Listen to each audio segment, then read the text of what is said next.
I am ready. We are live. We are live.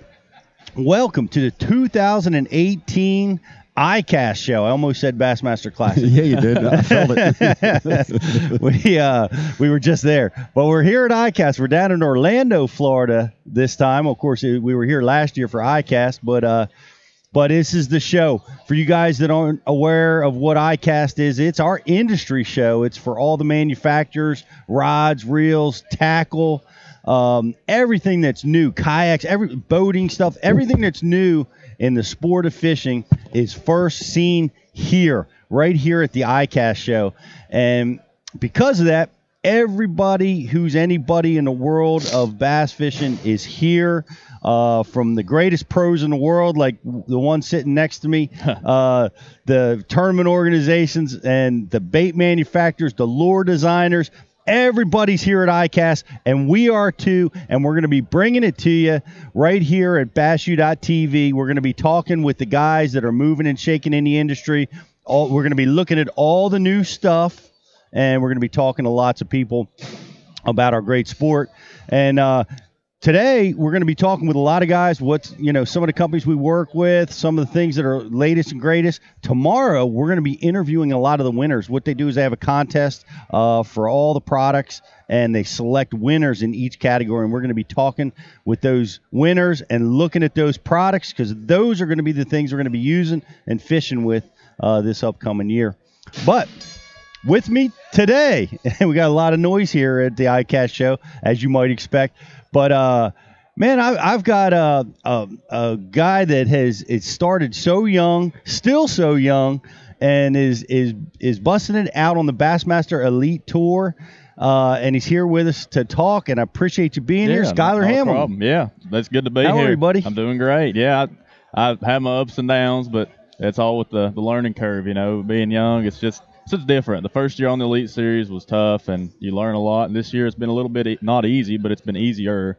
And I still got to learn some, the lakes we go to. And it doesn't help that the schedule starts going crazy as soon as I join the tour. And, we go to all these different places. You just came back from South Dakota? I know, South Dakota. My back still hurts from the waves and the drive. And, was that place as huge as they were saying? I covered probably 1/16 of the entire lake. No kidding. Yeah, it was. I mean, you could look at your map and want to go somewhere, and you would be driving. It looks like you'd be there in 5 minutes, and you don't move on your map. I mean, it's just that big. It's humongous and overwhelming. It's all mud banks and just stuff that I've never even seen. It looked like a new world. It was crazy. It was fascinating. I mean, watching it, you look at it, like you said, you look at the map and watch them talk about it. You're like, it's, just a typical reservoir. Yeah, and they put the off limits at the North Dakota line, and on the map, it's like, well, that's maybe 100 miles. It's like 216 miles to the North Dakota line. So they let us have all that amount of water. Wow. And that's a lot of guys were running way up through there. Not 200 miles, but a long way. Yeah, I mean, in that case, you're limited, right? Because as much fuel as you can carry. There's nothing. I don't think there's a single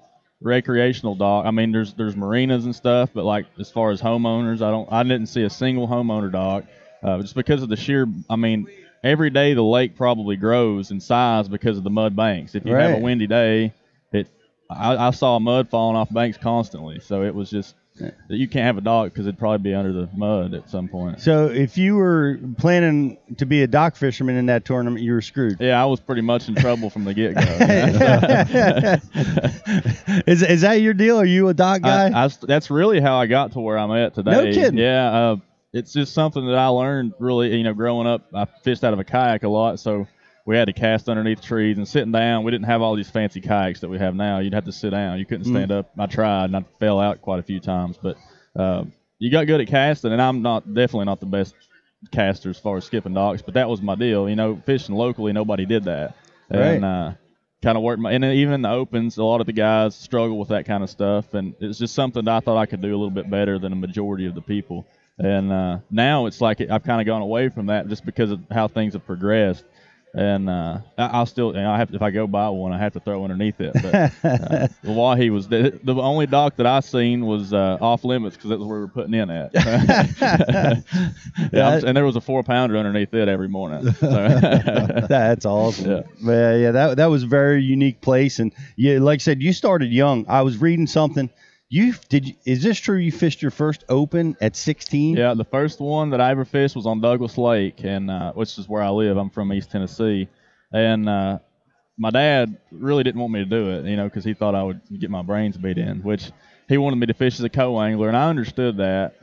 But I had some fish up in the river that were, biting a frog, and nobody did that stuff. It was the middle of summertime. It was tough, and I told Dad, I said, I don't want to, ride with somebody that's going to be out there in 30 foot of water, and I want to do my own thing. So the first day, I was 16 years old. My co-angler was 76, so there was a huge age difference. And I'm driving this old dude like 40 miles up into the river, and I think he was scared because I was little. I'd be scared. Did you have a jet drive?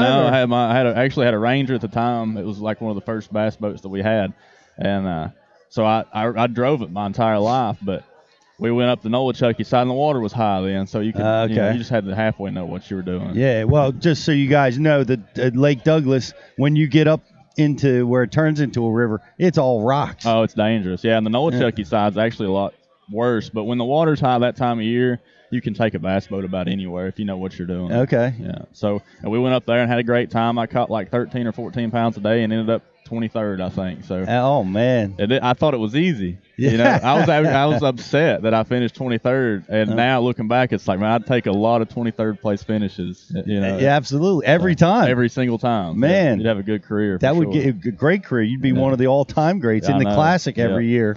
So what an amazing start at 16. Yeah. So did that cause, did you just jump right in after that? I did. I'd fished. We didn't have a high school deal where I grew up in Virginia, and it wasn't really that popular. We had 2 little mountain lakes, so nobody really fished. I had some friends that would fish, but I had a club, and I got out of the club and started fishing the opens and learned a lot of stuff the hard way. I actually graduated high school a year early just to fish, and it's exactly. That's focus. Not what I would recommend young kids nowadays with the programs we have. I just didn't have that luxury, and it's just something I needed to do, and I was good at it. I felt like I was good at it. I really wasn't good at anything else. I knew I wasn't going to make any money playing football or golfing or tennis, so I just jumped right in, and it's worked out so far. But it's tough. I mean, it wasn't, like I said, I wouldn't recommend it to young kids now for sure. Well, it's definitely key. I mean, I was fortunate. I had a college education, and it's helped me, in the sport of fishing. It's Absolutely. tough, great in professional fishing, because not only do you have to be a talented angler, but you've got to be a good businessman, and you've got to be a strong marketer, public speaking. There's so many things that come into play. Yeah. Marketing degrees now are like gold as far as the up and coming anglers, and for me, I wanted to fish and learn, and it just didn't work out. And that's not, it's not for everybody. And it's not that I was any more talented than anybody else. It's just that I had great parents, dedication, and they supported me the whole way. And I think that's really what it's about, it's having that family support. And I definitely couldn't have done it without them. Yeah.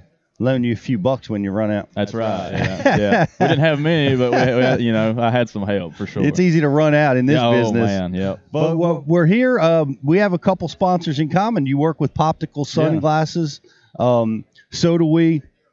For those of you, I know you've probably seen me demonstrate it before, but Popticals is an amazing, high quality nylon lens. Tremendous visibility, folds up into a tiny little bitty package like this, so you can put it in your pocket, so you never lose them.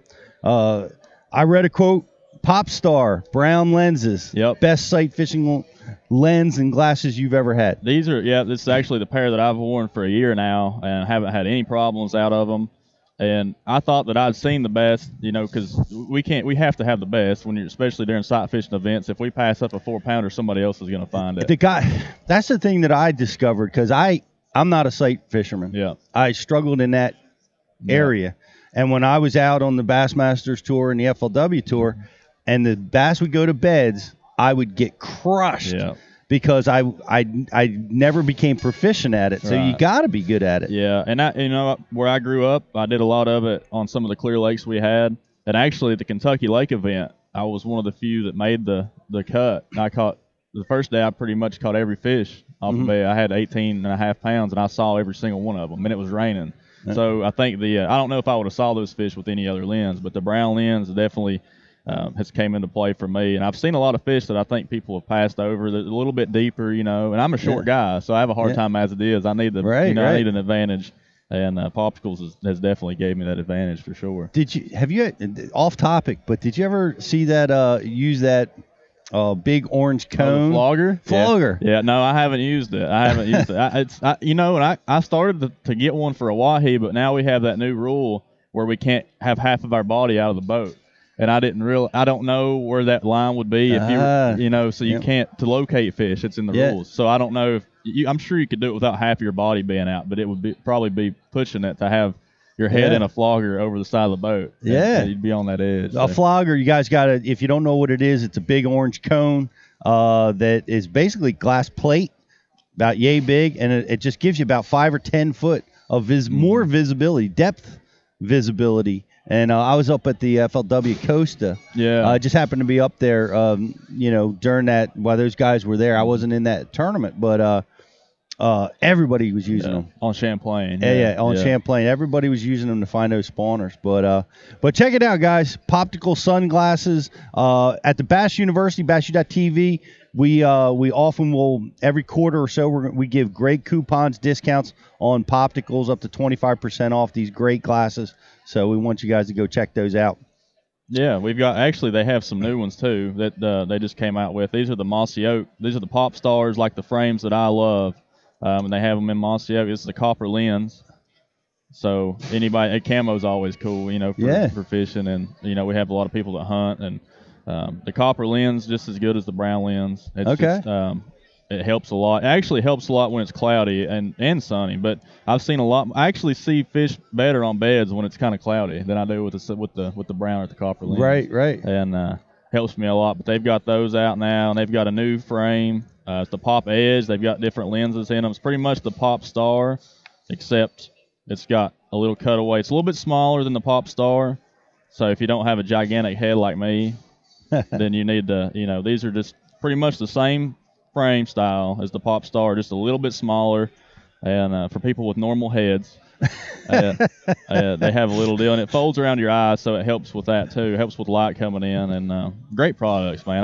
I'm really happy with the guys over there. They've helped me a lot and helped me fishing a lot, really, to be able to see more fish. That's for sure. Well, if you want to leave those glasses here after you go, that'd be fine too. But no, that's great stuff. I've been using them in my on-water training and out on tournaments as well. Amazing products. So check them out. Popticals sunglasses. Like I said, you can get discounts through BassU.TV. Just go into the pro offers and click it, and you'll see all kinds of great stuff. And I see a lot of great stuff here. Yeah. Skylar, but before we get into that, let's introduce the producer of this fine broadcast. Did I forget something? Yes, me and Eric. Here we are. We got BTC, Brian the Carpenter, Eric the intern, live with us here at Eric's first ICAST. It is my first ICAST. It's wow. a deal, man. Happy to be here. Mic closer. And the mic's not close to myself. Yeah, there we go. I heard Brian hammered on a few yesterday. I did catch a few. Yeah. It's good times, man. Yeah, you fished fun. What, the FLW ICAST Cup? ICAST Cup, yep. Okay. Yeah, I fished with some guys from Freedom Tackle, which I think we're going to try to get them over here tomorrow. Awesome. Yeah. It was fun, man. Little 4-hour derby out there, 6:30 to 10:30, but it was a good time. On Lake Toho. Lake Toho. He caught more fish on Toho yesterday than I've caught in my entire. I've fished 6 times, so he's doing something. Yeah, good. I'm not convinced Florida bass bite. I have a hard time. I don't think they do. Yeah. A couple I think they're all photoshopped pictures. Yeah. But no, that was cool on Lake Toho. Yep. And there was a lot of boats in it. Yeah, it was like 70 boats. I think close to 70 boats. Neat. Yep. Yeah, it was fun, man. It got hot, so 10:30 was a great time to get off the water. Yeah. Is that when it ended? Yep. 6:30, 10:30. Fast and Furious. Yeah. It was perfect. Yeah, it was. I participated in the Bass and Birdies competition. And you want to talk about being under the gun? Right. You get 5 minutes in each pond, and you got to fish between a set of flags, which is maybe 20 yards. That's one Senko cast for you. That's what I was saying. Much. I was telling Skylar before we came on, I started out, and this was my big error. I started out with a frog first thing in the morning, and it just wasn't the right tool. I picked up a Senko, and I caught a 4-pounder right away. And as I was landing the fish, I was out of time. Oh my God! On to the next hole. But you counted. Yes, but it's amazing. 5 minutes. Oh. I've never been under the gun for 5 minutes of fishing in my life. How'd you feel about that pressure? That pressure was insurmountable. Yeah. You found yourself like swimming the Senko in, you know what I mean? Yeah. You're trying to kill it, and but you just know. And I'm like the entire time, I got a timekeeper, and I'm like, about every 10 seconds, how much time left on timer? How much time left on timer? God. I'm like, you just nonstop, you know? That's pretty cool. Yeah, it was really fun. I got to golf, got to hit the little white ball, which I don't get to do very much, and that was a treat. You know, finding my swing and getting a few out on the fairway. So that was really cool. Cool part of ICAST. Yeah, it is. And we're going to participate in a lot more of that stuff. I think it's a lot of fun for everybody. It's a great opportunity for us to meet a lot of different people for the Bass University. And it's cool to have Eric here for the first time.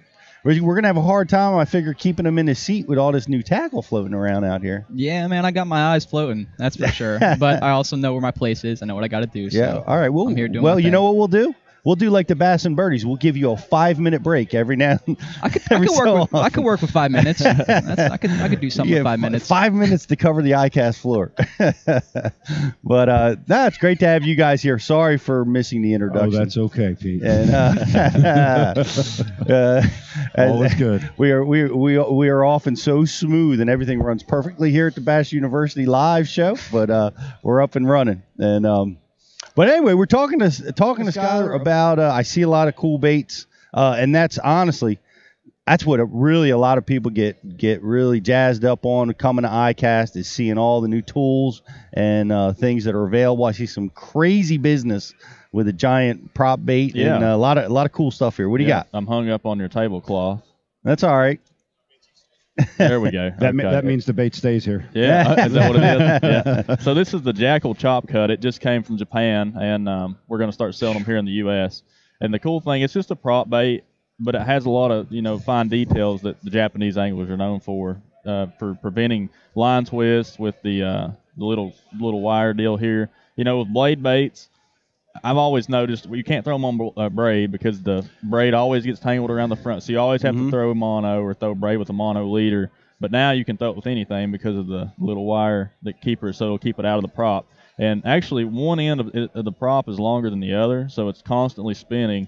And I don't know who figured that out, but they're a lot smarter than me. So it's always spinning, and it sits on its side, so it gets the full profile of a bluegill, or if you're fishing around brim beds, or bass, the big bass love to eat bluegill and get around brim beds, and you can kind of work it like a old Brian's Bee deal or a buzz bait, or you can actually walk the dog like a spook too. So the blade looks the blade is huge. Yeah, the blade's huge. I mean, it's 2 times bigger than any blade I've ever seen. And with this has been out over there for a little bit, and with the craze with the whopper plopper and all that cool stuff, it's just something different to show the fish that maybe getting a lot more pressure. And that's what Jackall's known for, is making baits that catch fish in highly pressured conditions, because Lake Biwa over there is where they're at, and all their baits are just fine-tuned, and that's like the most highly pressured lake ever. So they have to make new stuff constantly to catch fish, and that's what's great about. We don't get it for a couple of years because they're it's kind of secretive, and when it comes over here, and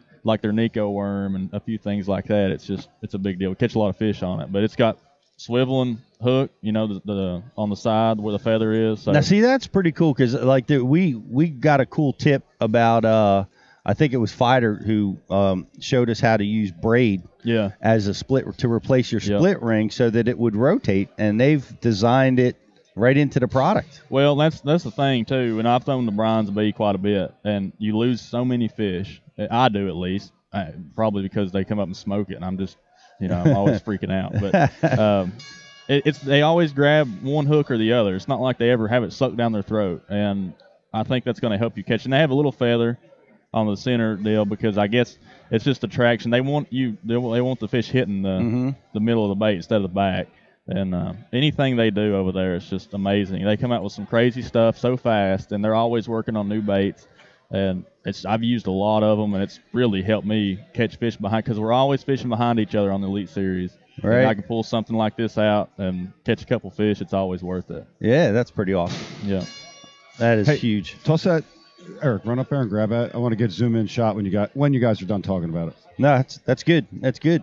Awesome paint jobs. They have everything's high quality. The hooks, split rings. You don't have to change anything. It's perfect. Right. And it's around $20, so it's you're gonna have to pay for what you get, but that's actually average nowadays for a good. It is. topwater boat. Bryant's bees are like 25, yeah, right? they're high, yeah. Yeah. And they don't. I mean, I've probably had 10 of them, and I've got 4 or 5 left that haven't wore out.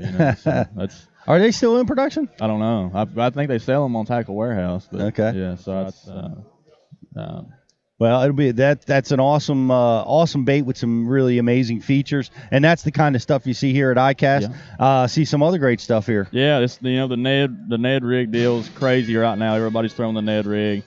This is actually a Jackall yammy fish, and they've had those in Japan too for quite a while. But the neat thing, it's just a Ned worm. It's a 3-inch Ned style worm. Mm-hmm. But the neat thing about that, these are different because they're heavier. They're high density plastic, and it actually allows you to throw a lighter head, so you don't have to.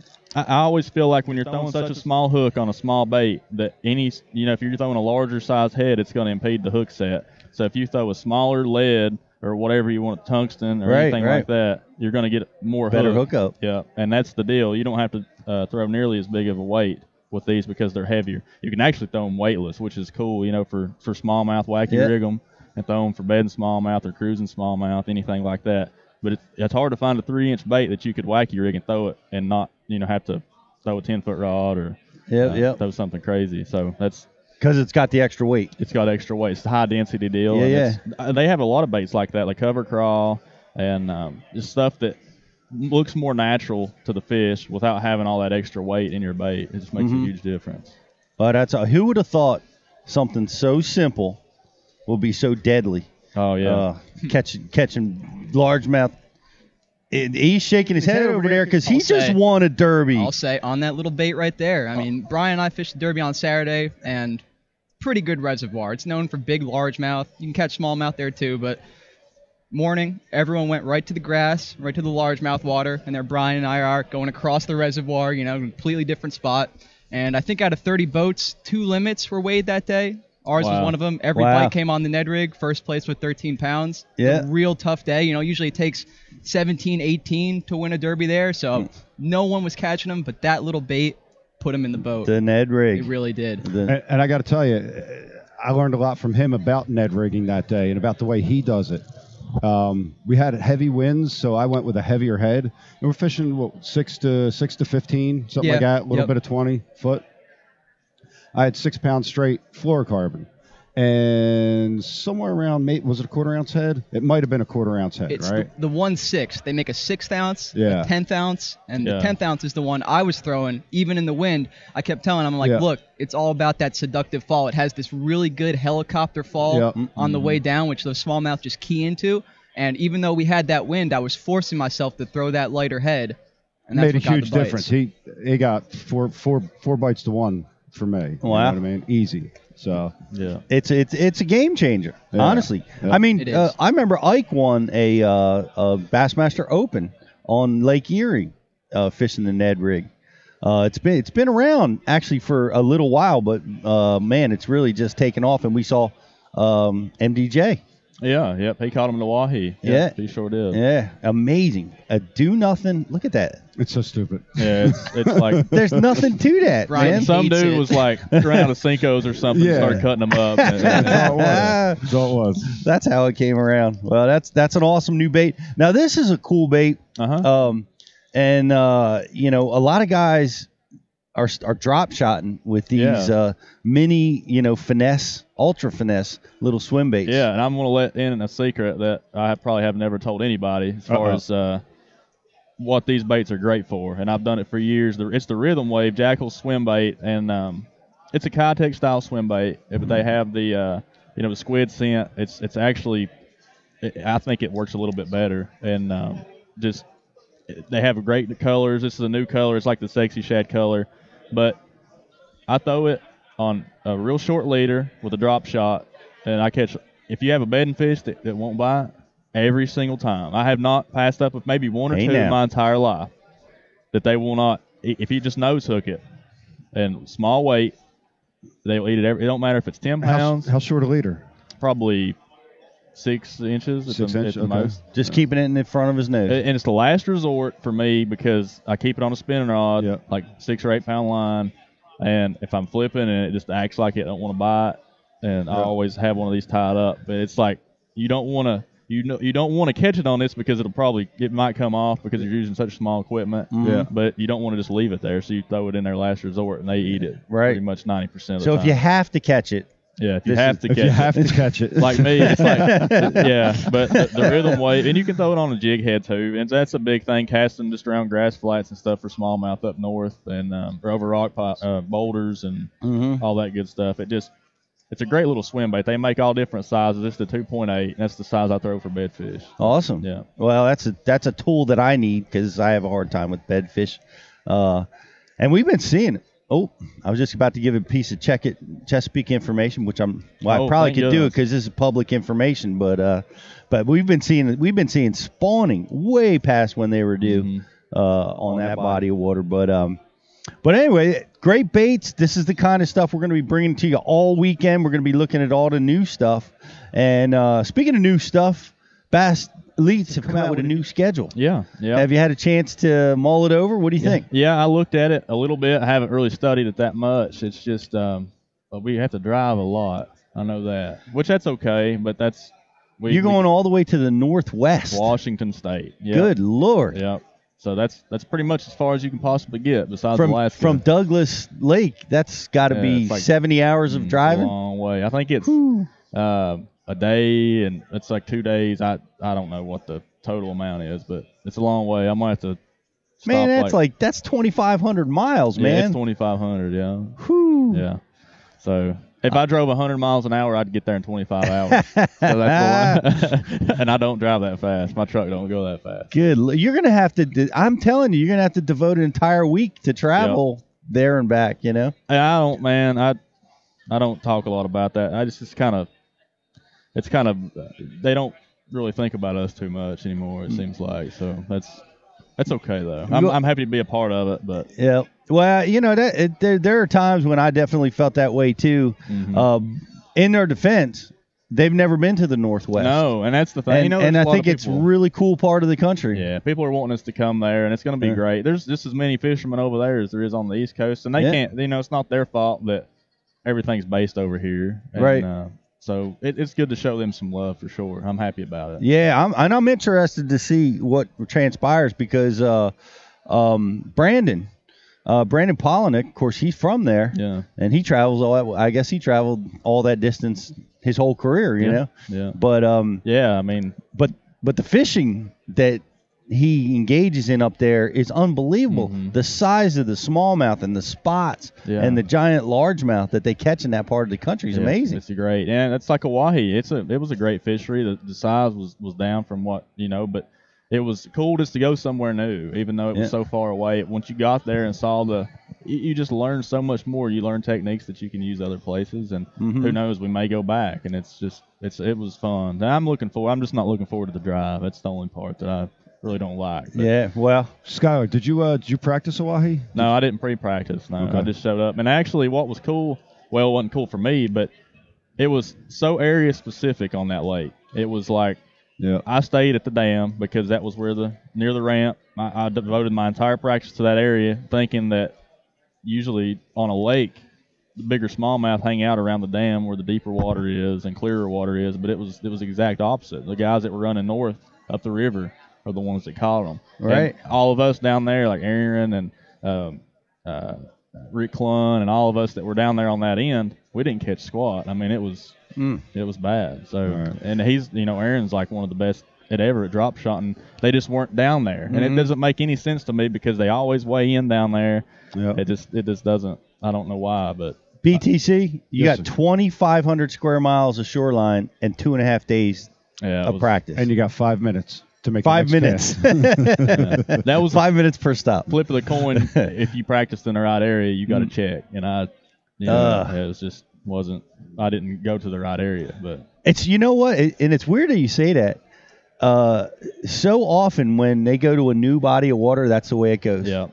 because there's no knowledge and there's no preconceived ideas. Guys select, they guess, based on educated guesses, and the guys that guess right are the guys in the winner's circle. So that's if we go back, we're going to be on top of each other. Yeah, because we all know you're all going to be there. Yeah, and somebody will stay at the dam and catch 20 pounds a day. Yep. That's how it always works. Yep.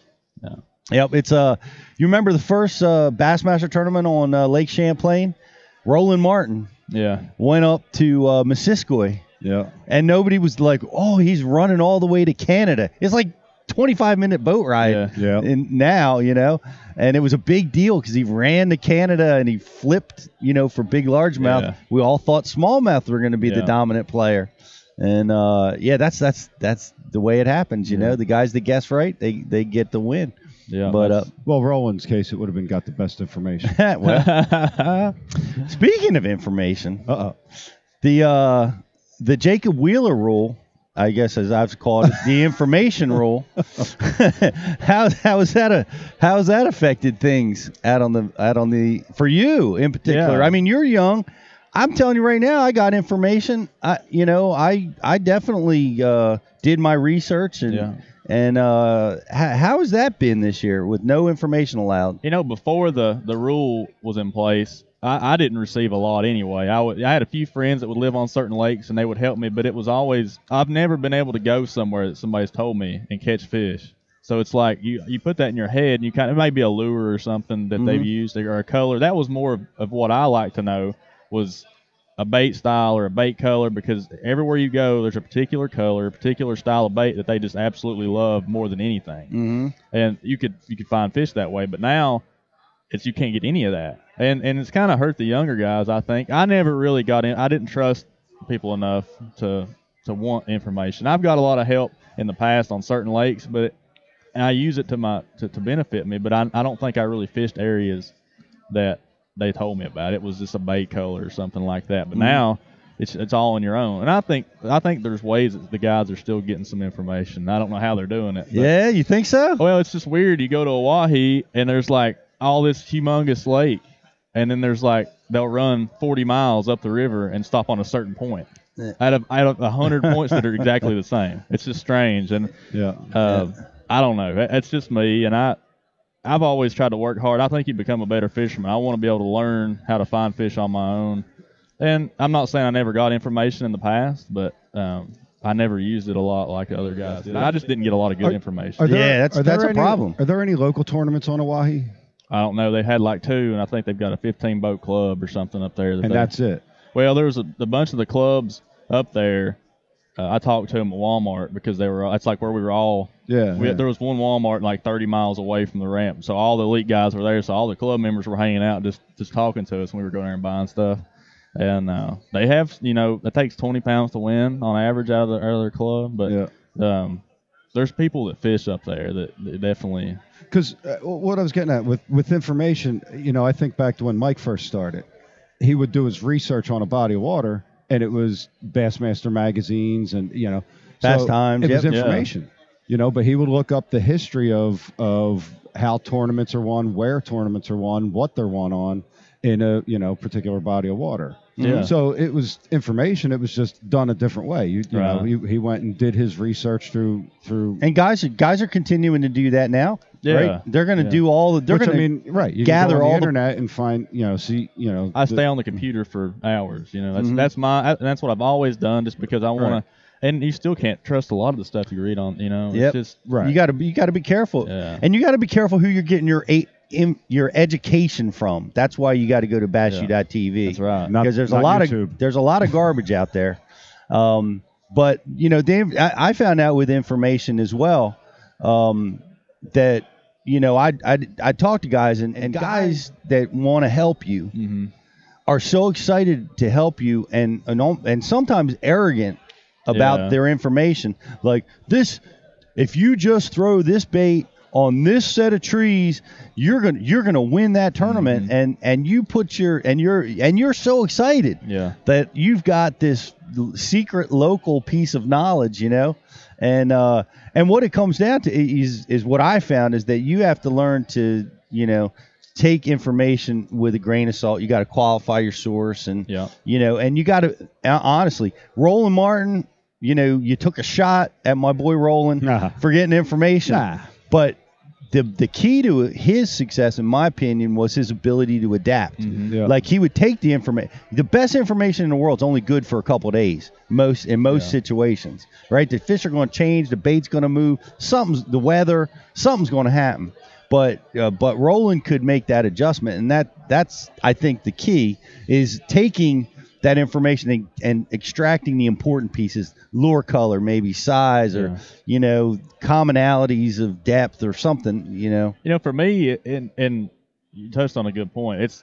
I wanted to know mainly areas that had populations of fish. We go so many places now, like the Sabine River or Chesapeake Bay, or anywhere that there's so much dead water that it's just incredible. Yeah. So in the past, before the rule, I was mainly wanting to know which creek has the most fish, or which creek has a good population of bass, and to spend your whole practice there and figure out how to catch them. They might tell you a bait or something like that, and now it's like Sabine River.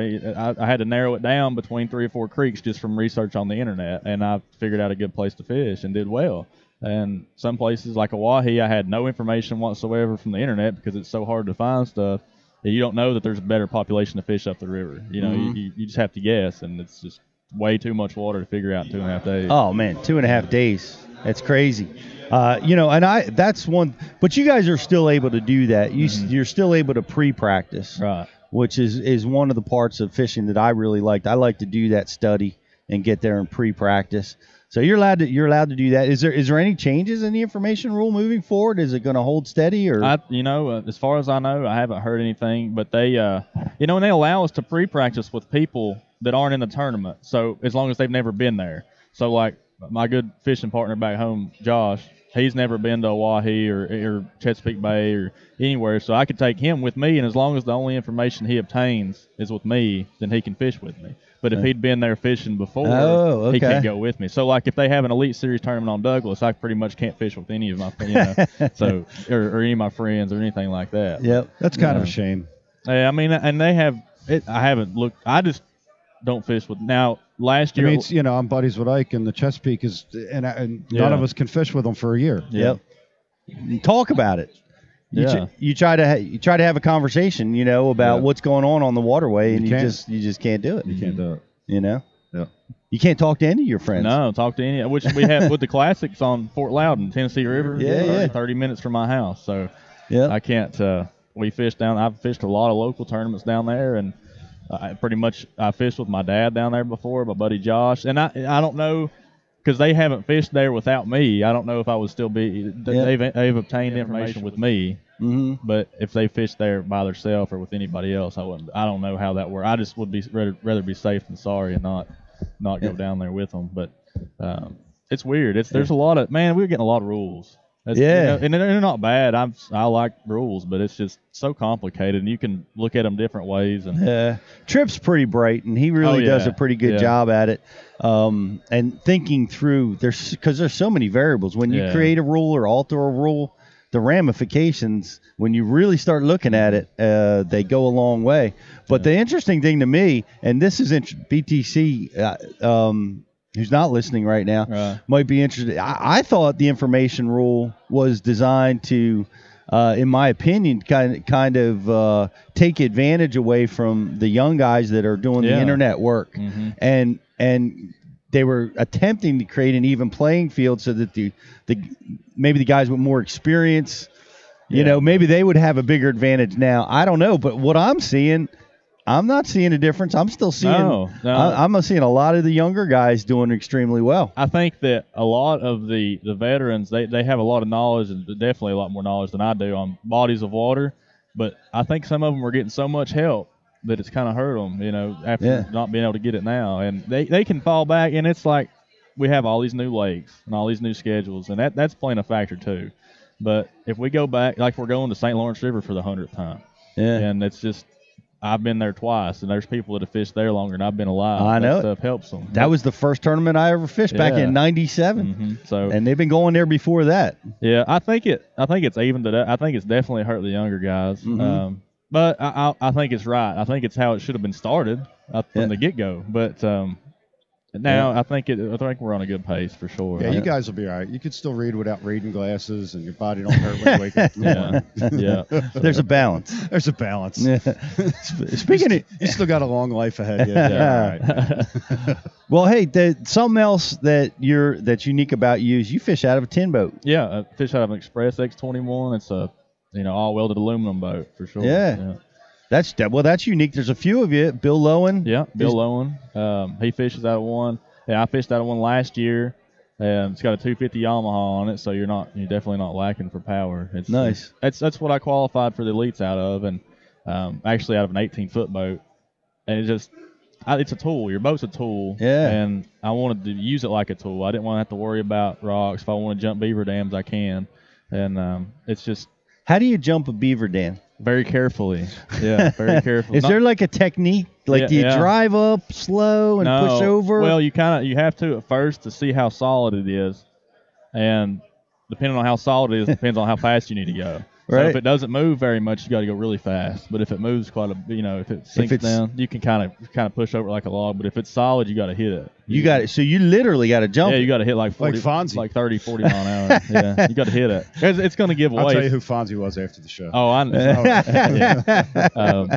But that's it's just mud and sticks. So it's just and beaver. Yeah, You're not worried about the little baby beavers inside? I make sure that the state law, if I happen to damage a beaver, that it's not breaking the law. But no, we do all kinds of stuff in those boats, and it's mainly just for stumps. The way the pad hole is designed on those aluminum boats is you hardly ever get stuck on a stump. Now, Sabine River, those cypress stumps that are like way bigger than this table, they just stick. It don't matter what kind of boats you have, but like regular stumps, like on the Red River or the Arkansas River, I haven't been stuck once, just because of the way the bottom of the boat's shaped, and you can just Arkansas River. Wow. I locked up to the Verdigris River and I idled like an hour, and I hit 52 stumps. Idling in. I marked each one of them. Holy! And I hit more coming back out because I marked them, and I thought, well, I'll just be able to cruise back out. And I actually hit more coming back out, but it was just sliding like that all day long. And the guys behind me were getting hung up, and it just, it's a big advantage. There's really no disadvantage. The ride's great. I haven't had any problem. It's not rougher. No, in heavy water. You'd have to ride in one. It's a 21-foot boat. Right. And if you drive halfway decent, then you're fine. Does it slap hard? No, it doesn't slap hard. I have sea-deck in mine. I don't have carpet. So I have the sea-deck material. It's like a foam padding. Yeah. And it can be it's not loud, but it sounds different than a carpeted boat. But Bill's boat's carpeted. It's, my boat's perfect. I wouldn't want to have any other boat as far as I'm concerned. It's the way I like to fish. Yep. You can fish deep. I mean, I did well at Cherokee the first year fishing 40 foot of water out of it. It's not like you're at any disadvantage. Have all the tools I need. Yeah. And it's just, for me, it's helped me a lot because it's grand. I got into a place that there's no way anybody else is going to get into. Really? And you just have to drive, and it actually drives itself because it's sits kind of nose high, not real bad, but like in big waves, it just drives itself. It's easy to. Wow. Yeah. That's good stuff. It's got to be comforting not have to worry about rocks or spikes we're always fishing around industrial cover where we live. Yeah. And it pushes rebar down. I was worried about rebar at Ross Barnett, the open we had there this year, because they marked the stumps with rebar for whatever reason. It's really good. It's really bright. Good tool. Well, why not just like landmines? Yeah. And I was afraid that it would tear the boat, and it just pushes them down. That's not bad at all. Wow, that's right. I don't know that even the tin boat would have survived this, but I don't remember me and Mike practicing on the Delaware River. We're driving down, and we're going into an area where we had never either one of us been there before. Yeah. And Mike does everything too fast. Yes. And I've seen him graph before. I would have liked to have seen him with that 5 minutes out on the golf course. He got 15 casts in.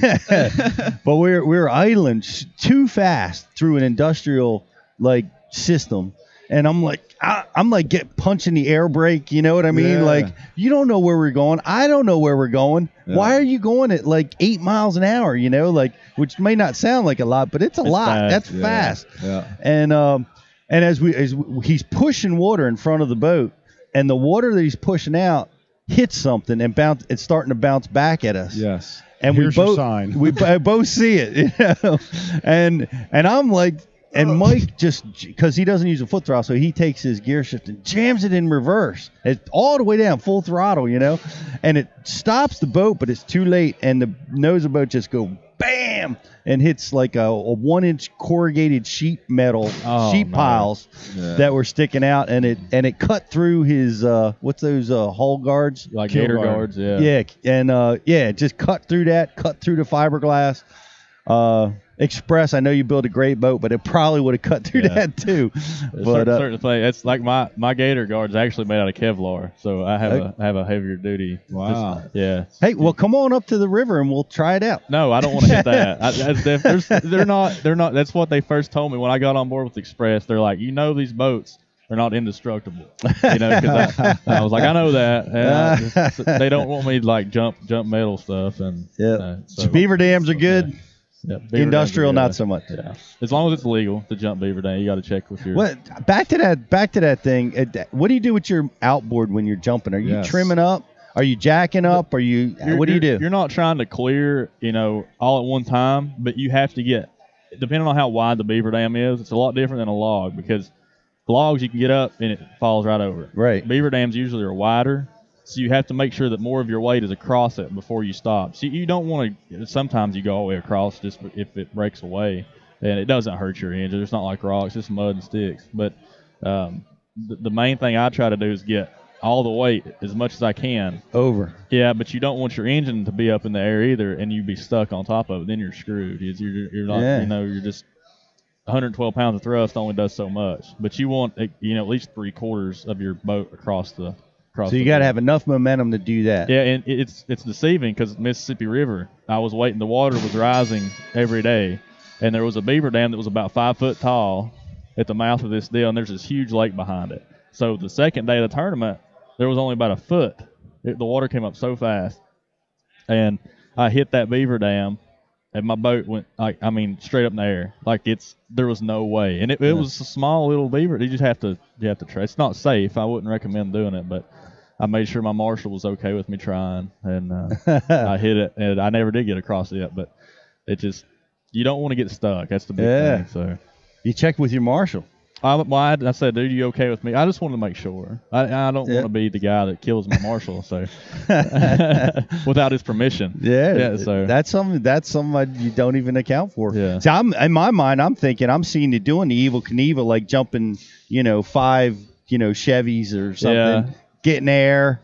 Generally the places we're trying to get across in these boats are not very wide, so it's not like you have a big open runway. No landing. Yeah, zone. And you don't know how deep it is on the other side, so I always pull up and make sure I take a big 1 ounce weight or something, make sure that there's room over there. Yeah. And coming back down is always easier, but that's stuff I like to do. Sometimes it doesn't pan out. The Mississippi River it didn't pan out. I like to explore, and one of these days I'm going to hit somewhere and just blow a tournament out. But until then, it's so hopefully Arkansas River it worked out good, and it's just more times than not when you have to jump stuff or cut stuff down, it's usually not too good. That's what I found. Yeah. But there'll be one time where you'll find bonanza. the motor. Yep. So. I can't tell you how many hours I've spent trying to find that area, get back in there, and you get there and nothing happens. Nothing happens. Yeah. But you're right. Once in a while it's a bonanza. Yeah. Well, I hope you find some bonanzas here. You got the Chesapeake coming up. Yeah. The rest of this season. You're going back to Thousand Islands. Yeah. St. Lawrence River. And is that it? Yeah, that's it. Well, you have postseason stuff, but that's the regular season. Those last two. We have the Angler of the Year Championship and the bracket deal, which I hope I'm not in the bracket deal. But Angler of the Year Championship is somewhere in Georgia, and I don't know where the bracket thing is. Bracket deal ain't bad, man. Well, I know, but I'd rather be safe than sorry. No, I hear you. Adrian got a lot of good exposure on the bracket deal last year. Yep. I mean, all the guys did. All the guys did. Yeah. Stressful, but a lot of FaceTime. So. Yeah, it is stressful, and it's a whole nother week of work and stress on the anglers. It's a monumental thing, that like you, I don't think I'd want to participate. Makes great It's great for me though. I enjoy it. And it was amazing. It was amazing. I was watching while I was working. Yeah. I had my phone up in a soffit in the kitchen. I was watching. That didn't fish at all, but they were watching it with me. Yeah. They were so into it just because of that competitive factor. I loved it. I would not want to be in it, but I like watching it. You know, but I bet you those guys in the bracket deal got more FaceTime in that event than guys that finished above them for the entire year. Yeah. You know? But it's a lot different now with Bassmaster Live becoming so prolific, you know? Yeah. It's that was one-on-one time. Yeah. All day long. Yeah, there's a lot more opportunities out there now, but we wish you the best, and Thank you. know, we hope you'll come back here on Beaver Dam University jumping live next year. Yeah, oh yeah.